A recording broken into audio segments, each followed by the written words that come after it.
एक बड़ी ही अविश्वसनीय घटना की कहानी आज आपके सामने लेकर आया हूं। इस कहानी में राजीव नाम का एक आदमी अपनी जिंदगी में कुछ ऐसा एक्सपीरियंस कर लेता है जो कि इस दुनिया में घटी हुई सबसे ज्यादा भूतिया घटनाओं में से एक की श्रेणी में लाया जा सकता है। राजीव जो कि मध्य प्रदेश के एक छोटे से टाउन में रहता था। ये टाउन बहुत छोटा तो नहीं था लेकिन बहुत बड़ा भी नहीं था, इसलिए हम इसको छोटा सा टाउन बोलेंगे। राजीव के परिवार में राजीव की एक नई नई दुल्हन रहती थी और उसके पिताजी। शादी को लगभग ये कोई 1 साल के आसपास का समय हुआ था और ये वो स्टेज थी लाइफ की जब राजीव का बच्चा पैदा होने वाला था। बच्चा या बच्ची जो भी हो, लेकिन ये कह सकते हैं कि राजीव की बीवी प्रेग्नेंट थी। ये एक ऐसे टाउन में रहते थे ना जिसमें पिछले कुछ दिनों से एक अजीबोगरीब अफवाह फैली हुई थी कि हमारे शहर में एक भूतिया एम्बुलेंस घूमती है। जी हां, रोज रात में 12 बजे के बाद उस एम्बुलेंस का पूरे शहर में फेरा चलता है और जो कोई भी व्यक्ति अकेला अपने घर से बाहर भटकता हुआ दिखाई देता है, वो एम्बुलेंस उस व्यक्ति को उठा लेती है और फिर बस इस दुनिया के एक ऐसे कोने पर ले जाकर रख देती है जिसके बारे में आज तक कोई नहीं पता लगा पाया। वो इंसान फिर कभी लौट कर नहीं आ पाता। इस अफवाह के ऊपर शहर के कुछ लोग विश्वास करते थे तो कुछ लोग बिल्कुल भी नहीं। कुछ लोग ये बोलते थे कि यार शायद इस बात में कुछ सच्चाई हो सकती है, लेकिन एग्जैक्टली ऐसा है ये पॉसिबल नहीं। एक भूतिया एम्बुलेंस कैसे घूम सकती है शहर में? खैर, सबकी अलग अलग अपनी राय थी, लेकिन इस परिवार की बात करें जो कि मिश्रा परिवार था, राजीव मिश्रा, उसकी पत्नी स्वाति मिश्रा और उसके पिताजी, ये लोग इस बात पर बिल्कुल भी यकीन नहीं करते थे और रात बेरात अपने किसी भी काम से किसी भी चक्कर में घूमने फिरने निकल जाया करते थे और लिटरली इनका सामना कभी इस भूतिया एम्बुलेंस से हुआ भी नहीं था। आखिरकार वो दिन आया नवंबर के टाइम में जब इसकी पत्नी को लेबर पेन शुरू हुआ। जोरों का दर्द, मुझे बहुत दर्द हो रहा है राजीव, बचाओ, मुझे अस्पताल लेकर चलो, मैं सहन नहीं कर पा रही हूं। इस वक्त रात के तकरीबन 1:30 बज रहे थे और अभी सब कुछ बंद हो चुका था, क्योंकि मैंने बताया ना कुछ दिनों से अफवाह फैली हुई थी कि रात में भूतिया एम्बुलेंस घूमती है। इसके चक्कर में काफी दिनों से ऑटो रिक्शा और दूसरे साधन वाले लोग सब बंद बुंद कर कुरा के अपने घर पर चले जा रहे थे, रुक कोई भी नहीं रहा था। और इतनी रात गए इसको लेबर पेन शुरू हुआ था। राजीव के पास कोई ऐसी मतलब 4 व्हीलर भी नहीं थी और देखा जाए तो बाइक भी कुछ दिनों से सर्विसिंग के लिए सर्विसिंग सेंटर में ही रखी हुई है। तो अपनी पत्नी को लेकर जाए तो कैसे लेकर जाए हॉस्पिटल तक, क्योंकि राजीव के घर से हॉस्पिटल की दूरी लगभग 6 किलोमीटर की थी। ये जो हॉस्पिटल था ये शहर से थोड़े आउटर इलाके में था। इस शहर के जस्ट बाजू में एक और बड़ा शहर, वहाँ पर यह हॉस्पिटल था जहाँ पर इसकी पत्नी का इलाज चल रहा है। इन लोगों ने बिल्कुल भी ऐसी उम्मीद नहीं किए थे कि रातों रात ऐसा लेबर पेन शुरू हो जाएगा। वो घबरा गया, अपने बाबूजी से कहता है कि बाबूजी स्वाति का ध्यान रखना, मैं बाहर जा रहा हूँ और रिक्शा वगैरह देखता हूँ, स्वाति को हॉस्पिटल लेकर जाना पड़ेगा। कुछ भी समझ में नहीं आ रहा है। आस पड़ोस के जितने भी लोग हैं कोई भी बाहर निकलने का रात के समय रिस्क नहीं ले रहा है, मैं जाता हूँ। बाबूजी ने बोले बेटा संभाल कर जाना, देखना कोई भी मदद मिले तो जल्द से जल्द लेकर आना। जाता है भड़बड़ाते हुए, रिक्शा स्टैंड तक पहुंचता है, वहां पर एक भी रिक्शे वाले नहीं। इसका दिमाग खराब हो जाता है यार। दूर एक कोने में एक रिक्शा जरूर खड़ा हुआ था, लेकिन उसका चालक कहीं दिखाई नहीं दे रहा था। वो इधर उधर चिल्ला रहा है, अरे भाई ये रिक्शे का कोई मालिक है क्या? अगर है तो आ जाओ, मेरी पत्नी को जरूरत है, उसके पेट में बहुत दर्द है, प्रेग्नेंट है मेरी बीवी, जल्दी आ जाओ, कोई है तो मुझे मदद चाहिए। जैसा कि मैंने बताया नवंबर का समय था, कड़ाके की ठंड पड़ी हुई थी, चारों तरफ कोहरा छाया हुआ था। पूरे इलाके में सिर्फ 3 या 4 स्ट्रीट टिमटिमाती हुई सी लाइट थी, प्रॉपरली जल भी नहीं रही थी, बंद चालू हो रही थी। जोर जोर से कुत्ते चिल्ला रहे थे और पूरे इलाके में कुत्ते और कीड़ों की आवाज को छोड़कर कुछ भी सुनाई नहीं दे रहा था। सिर्फ और सिर्फ राजीव की आवाज गूंज रही थी, कोई है तो जल्दी आ जाओ, जल्दी आ जाओ। इतने में कहीं दूर से टू ये आवाज सुनाई दी। राजीव सोचा कोई तो गाड़ी आ रही, लेकिन कौन सी, शायद पुलिस की गाड़ी है। लेकिन अंधेरे को चीरती हुई जब दो बड़ी बड़ी हेडलाइट्स इसको दिखाई दी तो इसको समझ में आया ये कोई जीप नहीं है, ये थोड़ी बड़ी गाड़ी है। और जब उसके सायरन वगैरह को देखा तो ये पाया ये एक एम्बुलेंस है। इसके मन में थैंकफुल क्रिएट हुआ भगवान के लिए, भगवान थैंक यू। अभी कुछ मिल नहीं रहा था, अचानक से एम्बुलेंस दिखाई देती, लेकिन अगले ही पल उसके दिमाग में आया एम्बुलेंस। गांव के लोग तो बहुत दिनों से बोल रहे हैं कि हमारे गांव या शहर जो भी है, यहाँ पर एक भूतिया एम्बुलेंस घूमती है और जो कोई भी आदमी अकेला सड़क में बाहर निकलता है वो एम्बुलेंस उस आदमी को उठा लेती है और शहर के एक ऐसे कोने में ले जाकर पटक देती है जहाँ से वो कभी बाहर नहीं निकल पाता है। वो शायद पैरेलल यूनिवर्स का कोई हिस्सा है। पैरेलल यूनिवर्स, ये क्या होता है? शायद भूतों की दुनिया। ये सब कुछ ये सोच ही रहा था कि इतने में ही वो एम्बुलेंस इसके सामने आकर जुर करके रुक जाती है, ब्रेक मार के। ये उस एम्बुलेंस के अंदर का नजारा देखकर हक्का बक्का हो जाता है, क्योंकि उस एम्बुलेंस की ड्राइवर सीट में लिटरली कोई भी नहीं था। ये वहीं पर जम जाता है नजारा देखकर। ड्राइवर सीट के बाजू वाली जो को ड्राइवर सीट होती है, वहां पर एक व्यक्ति बैठा हुआ है, 27-28 साल का, क्लीन शेव, एकदम दुबला पतला, रंग सांवला सा, सफेद रंग की टोपी, सफेद रंग का सफारी कोट जैसा कुछ पहना हुआ है और सफेद रंग का पैजामा, और इसे घूर घूर कर बड़ी बड़ी आंखों से देख रहा है। ना ये कुछ बोल पा रहा है, ना सामने वाला कोई कुछ बोल रहा है, क्योंकि ड्राइवर सीट में इसने किसी को देखा नहीं। और अब भी दिमाग में आया था कहीं ये भूतिया एम्बुलेंस तो नहीं, और अभी ये एम्बुलेंस इसके सामने आकर खड़ी हो गई है। डर तो लगेगा ही, लेकिन जो को ड्राइवर सीट में व्यक्ति बैठा हुआ था, अरे भाई कुछ बोलेगा कि नहीं, कि फालतू में एम्बुलेंस हमने तेरे लिए रोक दी है। ये अपनी बड़ी घबराई हुई आवाज में बोलता है, हाँ हाँ भाई साहब, घर पे मेरी पत्नी बहुत बीमार है, उसे अस्पताल जाने की सख्त जरूरत पड़ गई है। आप अगर एम्बुलेंस मेरे घर तक ले ले तो आपकी बड़ी मेहरबानी हो जाएगी। आदमी कहता है कि अच्छा ऐसी बात है, हम तो मदद करने के लिए ही घूमते हैं, चल जल्दी से पीछे बैठ जा, आगे की तरफ है ना तेरा घर, घर आ जाएगा तो पीछे से 2 बार ठप ठप ठप ऐसा मार देना, हम तेरे घर के पास तुझे रोक देंगे। ये बोलता है कि ठीक है मैं बैठ जाता हूँ पीछे। ये ऐसा बोल के पीछे की तरफ जा रहा था, लेकिन अचानक से, एक मिनट, मैं पीछे बैठ तो जाऊंगा, लेकिन एम्बुलेंस कौन चला रहा था, चलाएगा कौन, ड्राइवर सीट में तो कोई बैठा नहीं है। ये उस को ड्राइवर से पूछता है, तो वो को ड्राइवर कह लो या कंपाउंडर कह लो या हेल्पर कह लो, कहता है कि क्या बात कर रहा है बे, तुझे इतना भी नहीं मालूम, आज के जमाने में ऑटोमेटिक एम्बुलेंस आ गई है। ऑटोमेटिक एम्बुलेंस बड़े बड़े शहरों में घूमती है, मुंबई दिल्ली जैसे शहरों में। तुम्हारे छोटे शहर में हम लोग लेकर आ रहे हैं तो तुमको सहन नहीं हो पा रहा है क्या? हाँ, तुम लोग गांव के लोग क्या जानो, क्या क्या टेक्नोलॉजी आ गई है। जा जाके पीछे बैठ जा, जल्द से जल्द तेरी पत्नी को तेरी मदद की ज़रूरत होगी। ये बोलता है ठीक है। ये भड़बड़ाते हुए जाता है, सोचता है कि हाँ यार शहरों में ऐसा होता होगा, और ऐसी एम्बुलेंस को देख के लोगों ने सोचे होंगे कि भूतिया एम्बुलेंस है, क्योंकि इसमें ड्राइवर तो होता नहीं है, ऑटोमेटिक चलती है। फालतू लोग अपना दिमाग दौड़ाते हैं यार, भूतिया समझ रहे हैं इसको। वैसे भी कुछ समय पहले सुनने में आया था कि ऑटोमेटिक गाड़ियाँ, ड्राइवरलेस गाड़ियाँ दुनिया में आने वाली है, तो ड्राइवरलेस एम्बुलेंस पहले आ गई, इसमें क्या बुराई है। मैं पीछे बैठ जाता हूँ, अच्छा हो गया मदद मिल गई। ये पीछे जाता है, पीछे एम्बुलेंस का दरवाज़ा लगा हुआ है, वो खुश होकर खोलता ही है कि मेरी पत्नी को मदद मिल गई, कि अंदर 2 डेड बॉडी पड़ी हुई है, कफन लेटे हुए, के अंदर 2 मृत शरीर पड़े हुए हैं, कफन वो ओढ़कर पूरे सर से लेकर पैर तक। ये देखकर बिल्कुल हक्का बक्का रह गया, बोला यहां पर तो 2 मृत शरीर पड़े हुए हैं, मेरी पत्नी कहां जाएगी और मैं कैसे यहां पर बैठ के अपने घर तक जाऊं। इस आदमी से कुछ बोलता हूं। ये भड़बड़ाते हुए फिर से सामने की तरफ जाता है। सामने पहुंचता है तो क्या देखता है कि ना ड्राइवर सीट में कोई है, जो कि पहले भी नहीं था, और ना को ड्राइवर सीट में कोई है। ये सोचता है कि ये कैसे हो सकता है, अभी तो यहां पर था, हाँ अब कहां चले गया, मैं क्या करूं यार। ये सोचता है कि ये कहां फंस गया यार, मैं एक बार देखता हूं वो किसका मृत शरीर है। पता नहीं, इसके मन में आली क्यूरियोसिटी जागी।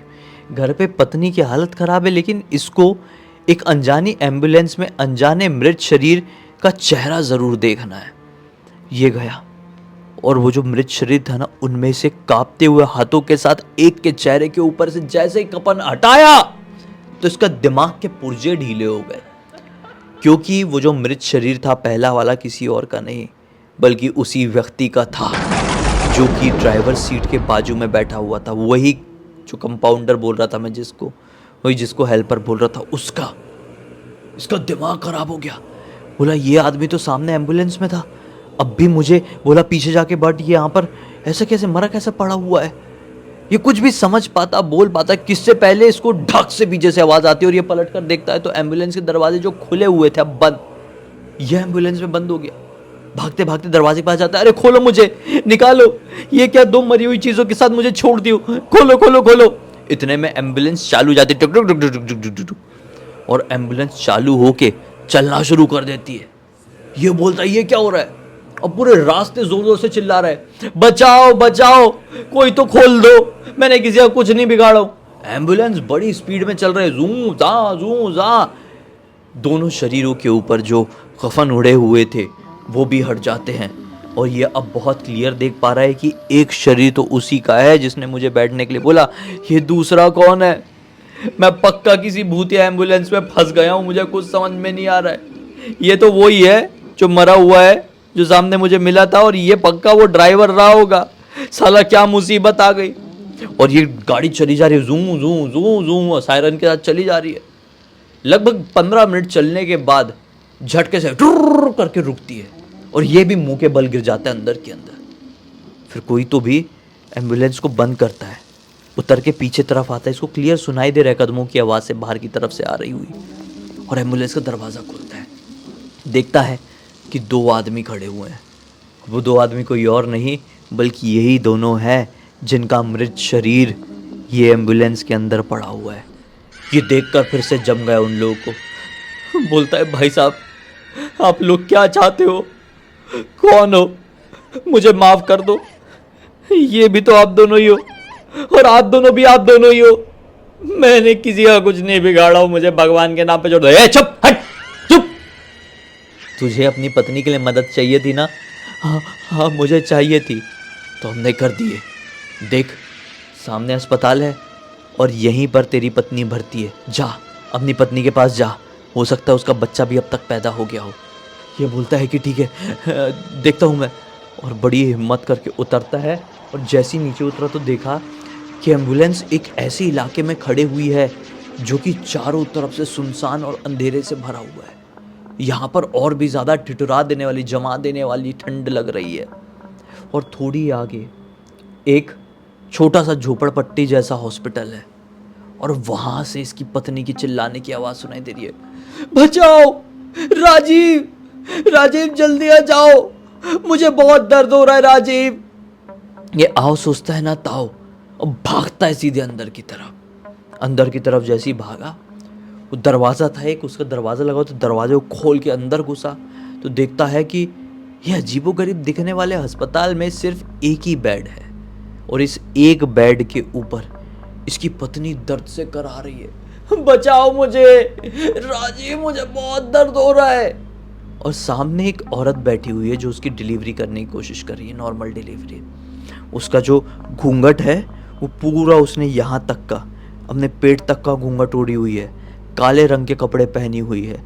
ये एकदम अपनी पत्नी के पास बढ़ ही रहा था कि औरत ऐसा इशारा करती है कि रुक जा, आगे मत आना। इसकी तरफ देखती भी नहीं, डायरेक्ट ऐसा इशारा कर देती है आगे मत आना। ये भी रुक जाता है घबरा के कि कौन औरत है, ये लोग शायद मदद करवाने के लिए लेकर आ गए। मैं इनको भूत समझ रहा था, पता नहीं मैटर क्या चल रहा है, उस समय तो दिमाग में नहीं आया, लेकिन ये रुक गया। लगभग 10 मिनट तक उसकी और पत्नी अंदर ही चिल्लाती रही, राजीव मुझे दर्द हो रहा है, राजीव मुझे बचा लो, राजीव बचा लो। 10 मिनट बाद उसकी पत्नी की चीख के साथ उसके बच्चे के भी रोने की उसको आवाज़ सुनाई देती है। इसकी जान में जान आती है। ये तुरंत पलट कर देखता है कि इसका बच्चा उस औरत के हाथ में, और वो बच्चे को ऐसा अले अले अले अले ये सब कर रही है। आवाज आ रही थी, अले अले अले अले अले, क्या नाम है तेरा, कहाँ से आए तू, ऐसा ऐसे करके बोल रही है। राजीव भी खुश होकर अपने बच्चे को देखने के लिए बढ़ा। राजीव जैसे ही वहां पर आया है तो वो औरत ने राजीव की तरफ उसका बच्चा बढ़ाई।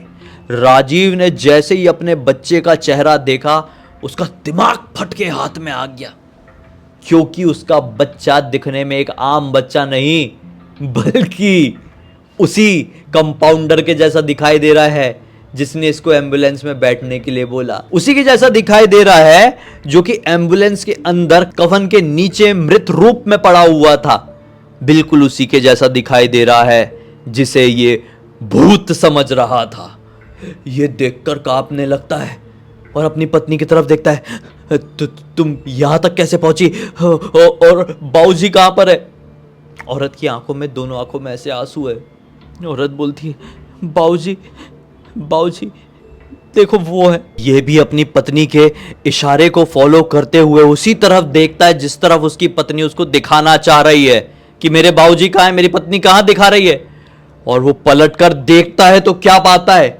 एक इतनी बड़ी प्लेट रखी हुई है और उस प्लेट के ऊपर मांस के ढेर सारे टुकड़े पड़े हुए हैं। जैसे कि कोई बकरा खाता है तो बकरा खाने से पहले उसको कैसे काट काट के बिछा देते हैं, वैसे ही प्लेट के ऊपर बिछा पड़ा है। उसने जैसे ही ये नज़ारा प्लेट में देखा, क्योंकि उसकी पत्नी ने ये दिखाई कि ये है बाबूजी, उसकी दिल की धड़कनें वहीं रुक गई और वो जमीन बेहोश बेहोश। थोड़ी देर बाद उसको किसी ने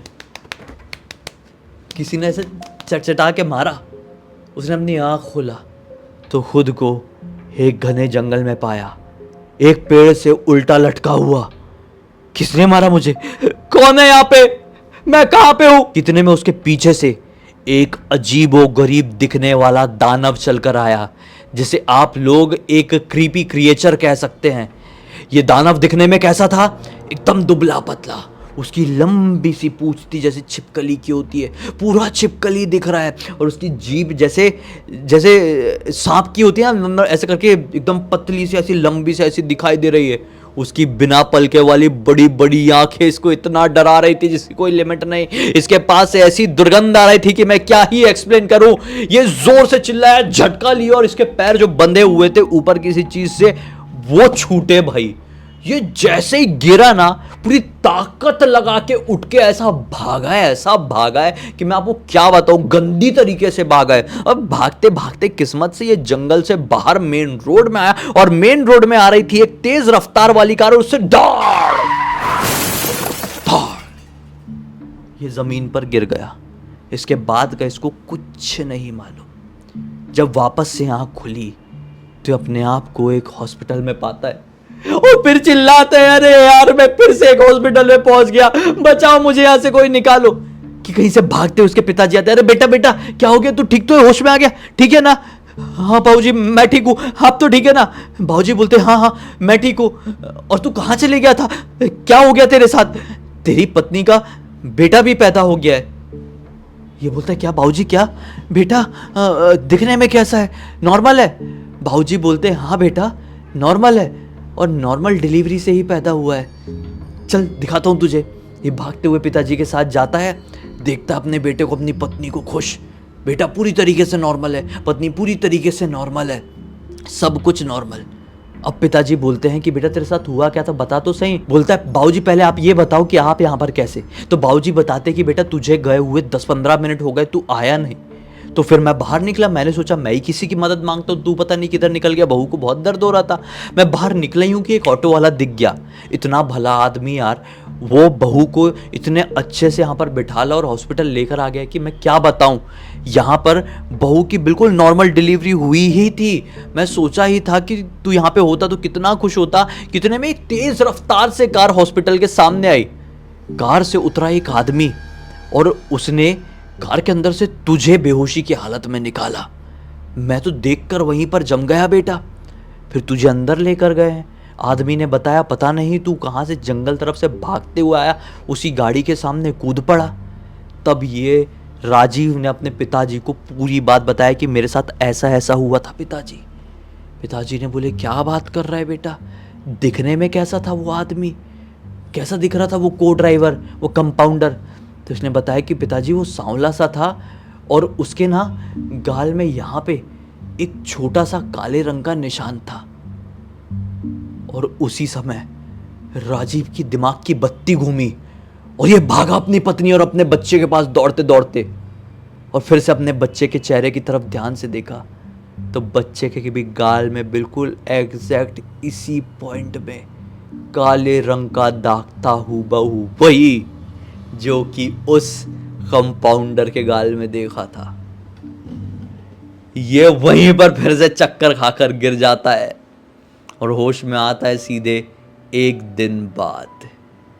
खैर, इसको उस सदमे से रिकवर होने में काफ़ी समय लग गया और ये आज तक नहीं समझ पाया कि क्या था वो।